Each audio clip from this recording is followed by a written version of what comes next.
Jésus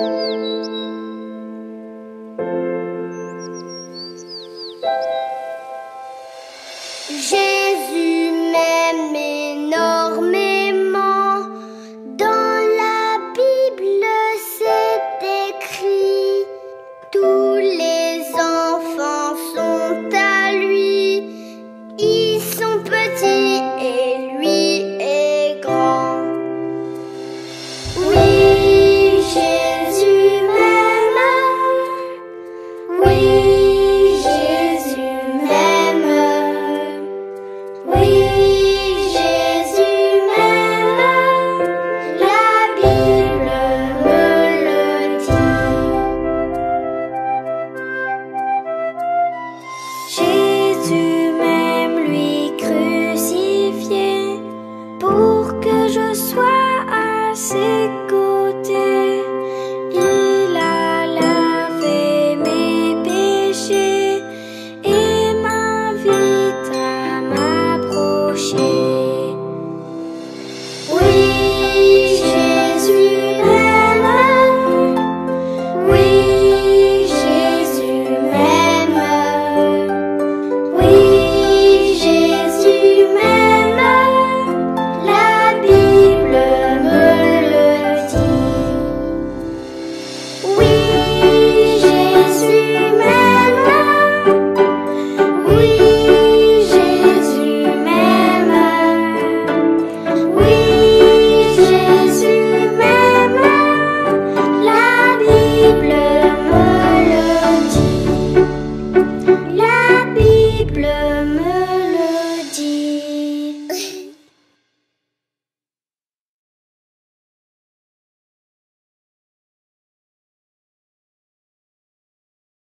Bonjour et bienvenue à tous, j'espère que vous avez passé une bonne semaine. En tout cas, nous sommes très heureux de vous voir pour ce premier samedi du mois. Et aujourd'hui, nous allons vous proposer une nouvelle histoire avec des nouvelles activités. Donc, soyez très attentifs.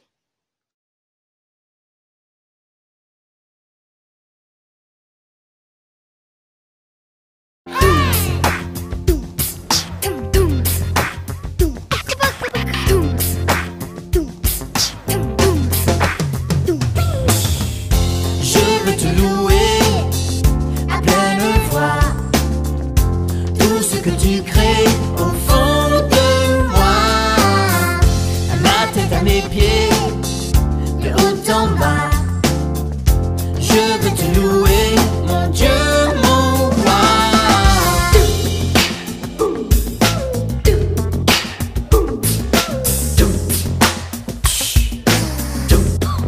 Louez avec moi.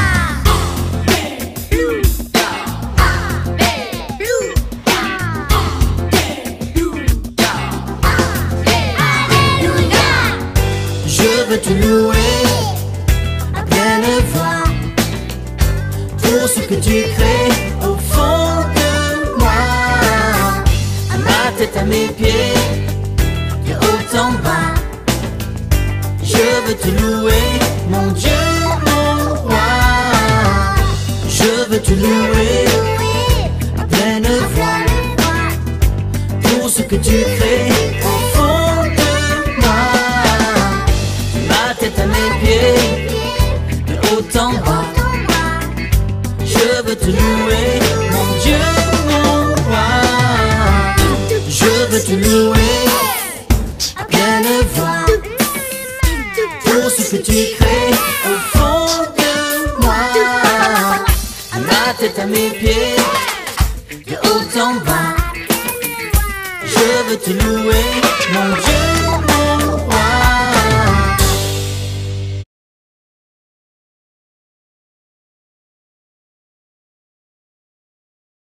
Père éternel, Dieu d'amour, Dieu de bonté, en cet instant que devant toi, Seigneur, nous te remercions pour la semaine que tu nous as fait passer en bien. Maintenant que nous allons partager ensemble la leçon, nous te demandons d'ouvrir nos cœurs et nos esprits afin que nous puissions entendre, mais aussi comprendre tout ce que tu as à nous dire aujourd'hui. Sois avec nous, sois avec nos familles, sois avec tous les enfants du monde entier.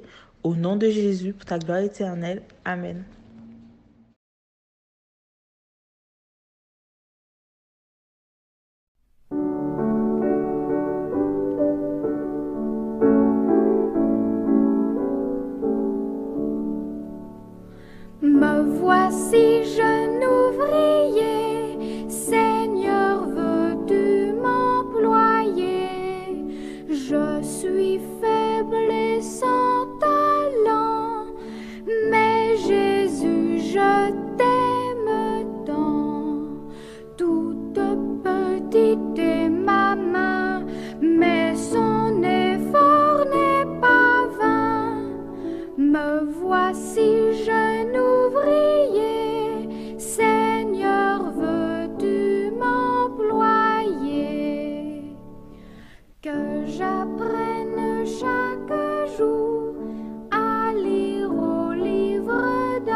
Ishtar. Ô Ishtar, toi qui détiens tous les pouvoirs à Ninive, sublime déesse mère, nous sommes venus dans ta maison avec des prières et des offrandes. Nous te remercions et nous te louons, ô glorieuse et terrible Ishtar, pour la grandeur majestueuse que tu as daigné déverser sur Ninive.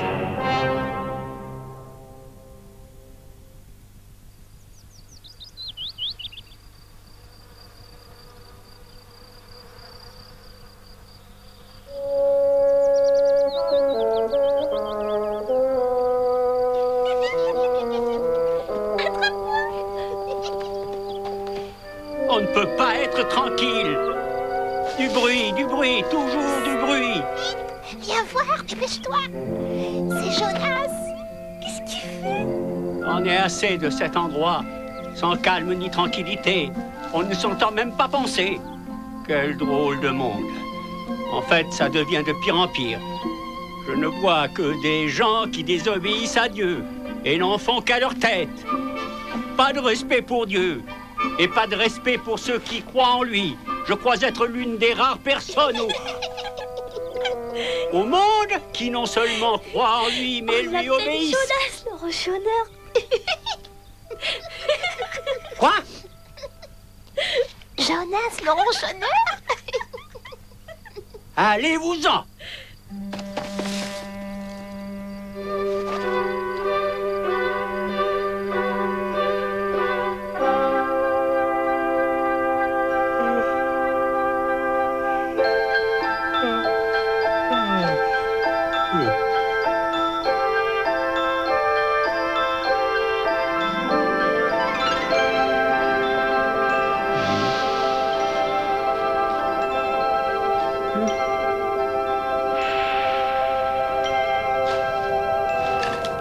Quoi encore? Jonas.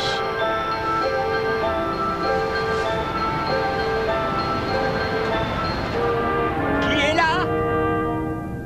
Ai-je vraiment besoin de te dire qui je suis? Tu le sais. Qu'est-ce que tu me veux, ô Seigneur? C'est toi que j'ai choisi pour être mon prophète.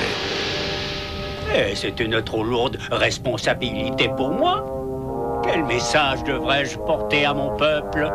Le message n'est pas pour ton peuple. C'est pour le peuple de Ninive.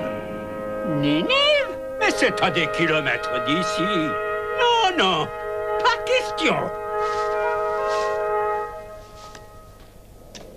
Va dans la grande ville et dénonce toutes les mauvaises actions que tu y verras. Non. Et pourquoi faire? Tout le monde sait que Ninive est une ville perdue. Pourquoi je devrais aller dans une ville pareille? Va leur annoncer que le Seigneur connaît tous leurs péchés. Non. Enfin, qu'est-ce que ça va changer? Ils ne vont pas m'écouter, moi, un étranger. Non. Ils t'écouteront quand tu leur diras que la main de Dieu les punira pour leurs péchés. Non et non. De toute façon, t'es pas leur Dieu. Enfin, c'est ce qu'ils croient. Non, ils ont leur Dieu à eux. Et ils sont bien assez nombreux. Des horribles monstres barbares avec des griffes, des ailes et des cornes. Je préfère prendre la mer. Non. Pourquoi tu t'intéresses à ce qui se passe à Ninive? Moi, ça m'est complètement égal. Jonas. Et ça doit être le moindre de leurs soucis.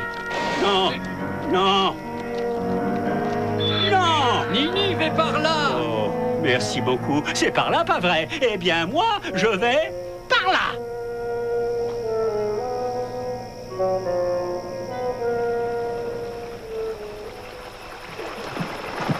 Ah. Hé, laissez le passage. On ne pousse pas. Bon. Voyons, quel est l'endroit le plus éloigné d'ici où tu pourrais m'emmener? Eh bien, l'Espagne, je peux. Ce bateau va à Tarsis. Bon, je pars avec vous.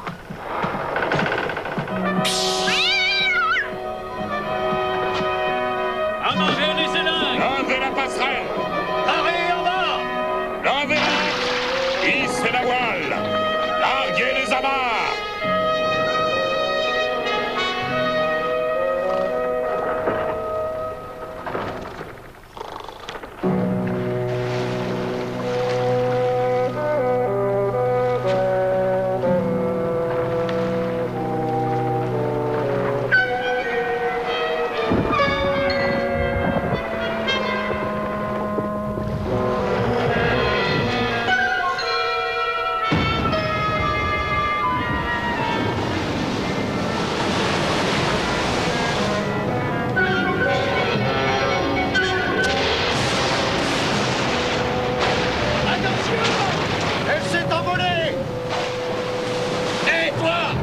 Réveille-toi, monte sur le pont et viens nous aider. Jetez la cargaison par-dessus bord.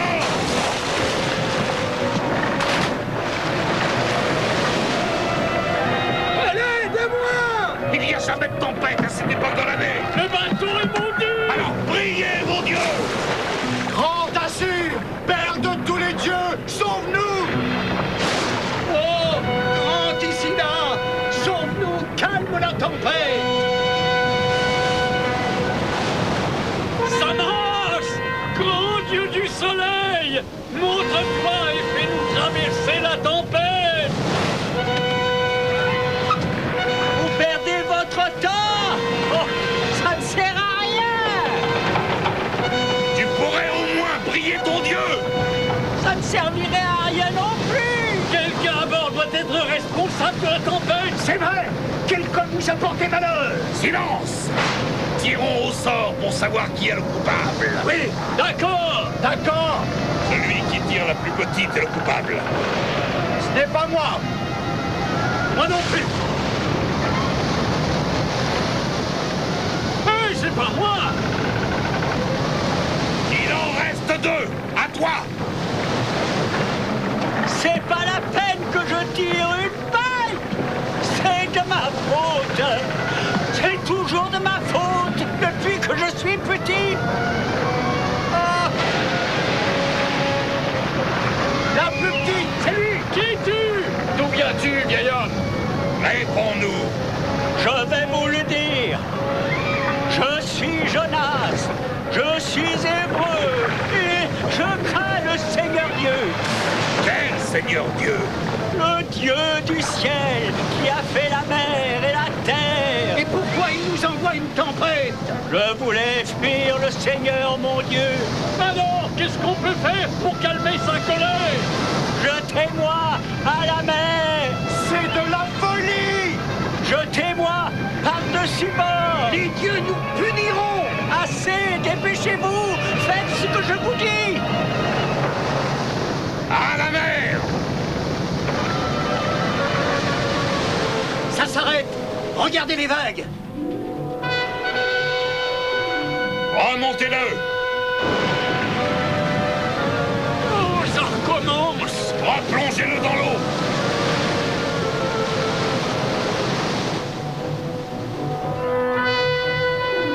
Remontez-le. Mais qu'est-ce qu'on va faire? Faites ce qu'il dit. Jetez-le à la mer. Faites-le maintenant. Que le Dieu de cet homme nous pardonne!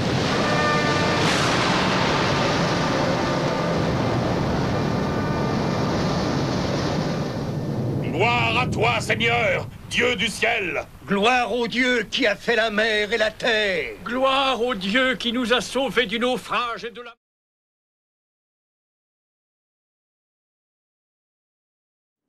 J'espère que l'histoire que vous venez d'écouter vous a plu.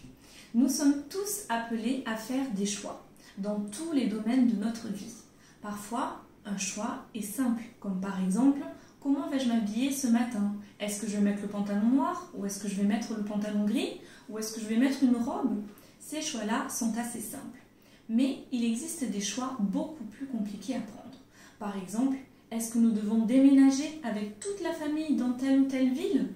Il s'agit là d'un choix beaucoup plus compliqué qui demande de bien réfléchir. Mais peu importe le choix que nous faisons, il y aura toujours une conséquence qui soit bonne ou mauvaise. Qu'est-ce qu'une conséquence? c'est ce qui arrive à cause de notre choix. Je vais t'expliquer en te donnant un exemple.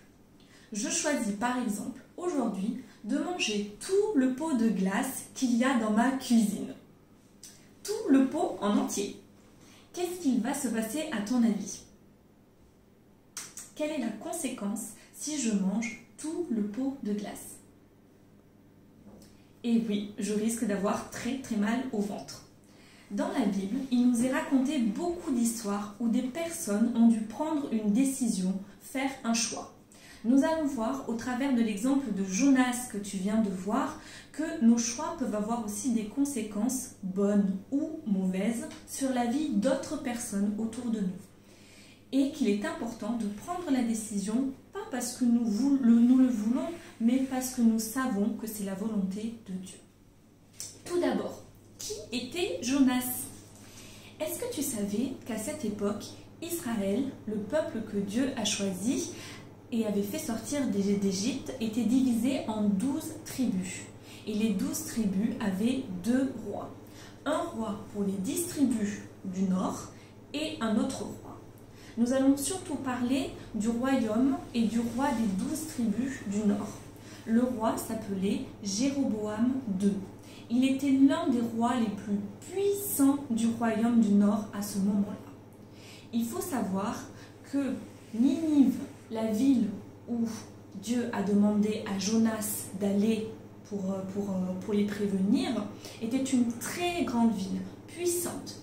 Mais ses habitants étaient méchants et n'obéissaient pas à Dieu. Ils étaient cruels, ils adoraient d'autres dieux, ils faisaient de la magie et plein d'autres choses qui ne plaisaient pas à Dieu. Voilà où se situe notre histoire. Donc, Dieu a demandé à Jonas de partir à Ninive pour avertir ses habitants qu'il fallait qu'ils se repentent. C'est-à-dire qu'ils demandent pardon et qu'ils s'éloignent du péché qu'ils étaient en train de commettre. Et Jonas a décidé de fuir. Ça, tu l'as vu dans l'histoire. Mais quelle est la première conséquence, du coup, de sa fuite? Jonas a été choisi par Dieu. Mais Jonas a fait le choix de fuir et la mission qui lui a été confiée. Il semblait avoir une certaine haine de ses habitants. Il ne les aimait absolument pas. Au point qu'il ne supportait pas l'idée que ces gens se repentent, demandent pardon et reçoivent le pardon de Dieu. Est-ce qu'il nous arrive parfois d'agir comme Jonas? Je te donne un exemple. À l'école, par exemple, il y a peut-être une personne qui est très méchante envers d'autres personnes et envers toi. Cette personne-là ne se fait jamais attraper par la maîtresse. Jamais. Il n'est jamais puni. Et tu aimerais bien qu'il soit puni, justement. Et donc, tu aimerais bien que la maîtresse puisse voir ce qu'il est en train de faire. Et donc, du coup, tu aimerais que justice soit faite. Et tu décides un jour de faire justice toi-même en lui donnant, par exemple, un croche-pied. Alors, ça nous arrive parfois effectivement de vouloir faire justice nous-mêmes.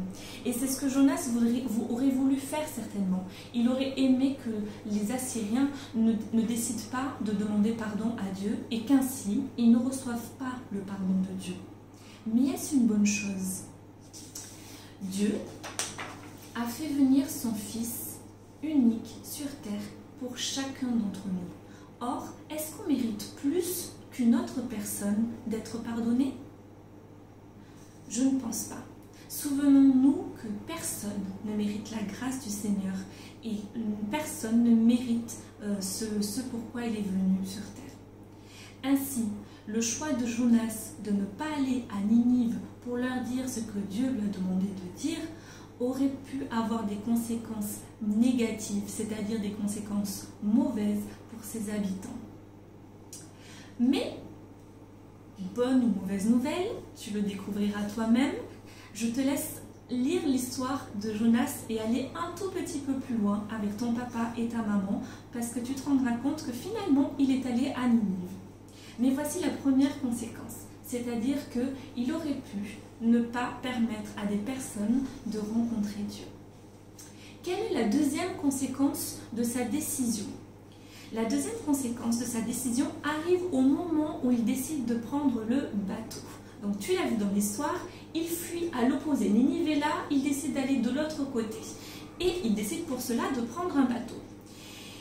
Qu'est-ce qui se passe sur le bateau? Dieu a fait venir une énorme tempête. Le bateau bougeait dans tous les sens et toutes les personnes qui étaient sur le bateau avaient très peur.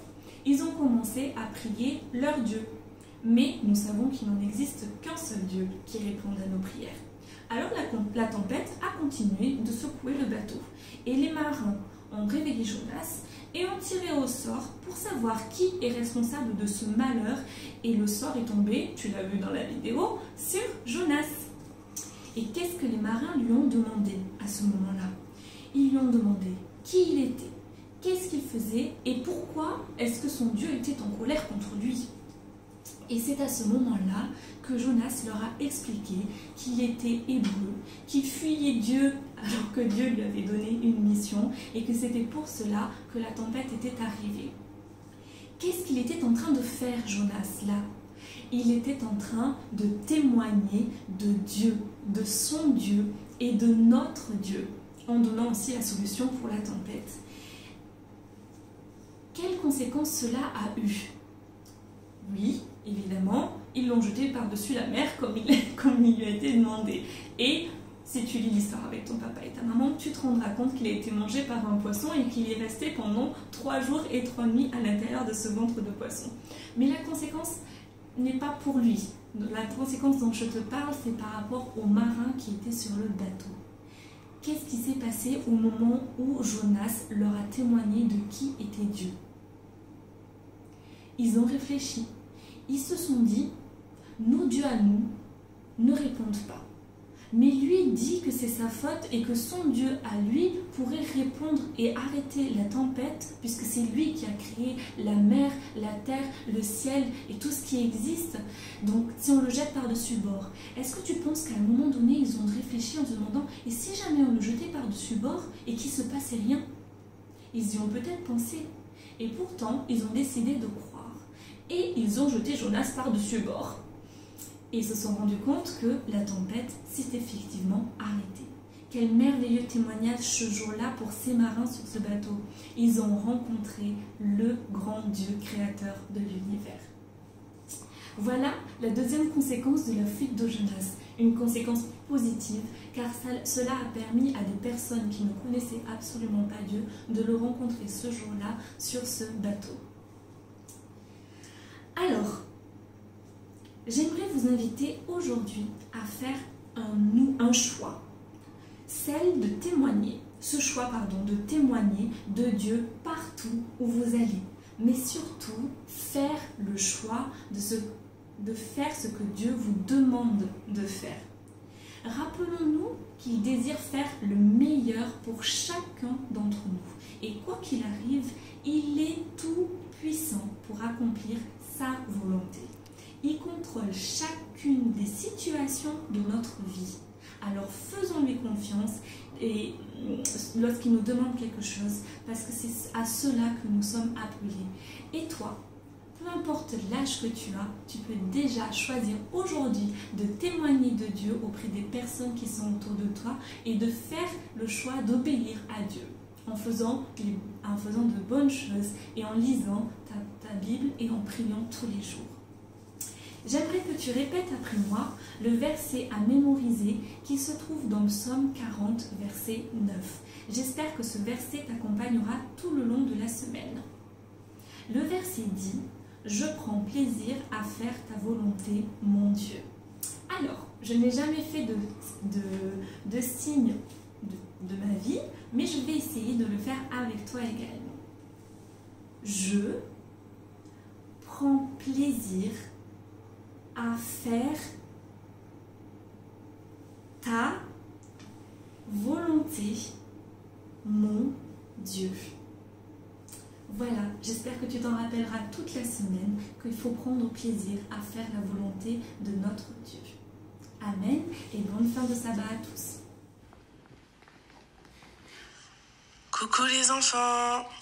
Alors j'espère que vous avez bien écouté l'histoire parce qu'aujourd'hui nos activités vont se reposer sur l'histoire de Jonas. Il y a des activités de coloriage et de dessin avec des points à relier pour les plus jeunes et pour les plus grands. Il y a des labyrinthes et un jeu des 7 différences avec aussi un dessin un peu plus compliqué dont il faut relier les points. Donc j'espère que ça vous plaira et maintenant, à vos crayons! Vous trouverez toutes les activités et jeux sur le site adventkids.fr.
Seigneur Jésus, nous te remercions, mon Dieu, pour ce moment que tu nous as permis de passer ensemble. Aide-nous à retenir tout ce que nous avons entendu aujourd'hui et à le mettre en pratique dans notre vie de tous les jours. Permets que nous soyons de bons témoignages pour les autres et que par nous, d'autres enfants puissent être touchés et puissent venir à toi. Sois avec nous tout au long de cette nouvelle semaine qui va commencer. Bénis-nous, purifie-nous, sanctifie-nous, au nom de Jésus, pour ta gloire éternelle. Amen.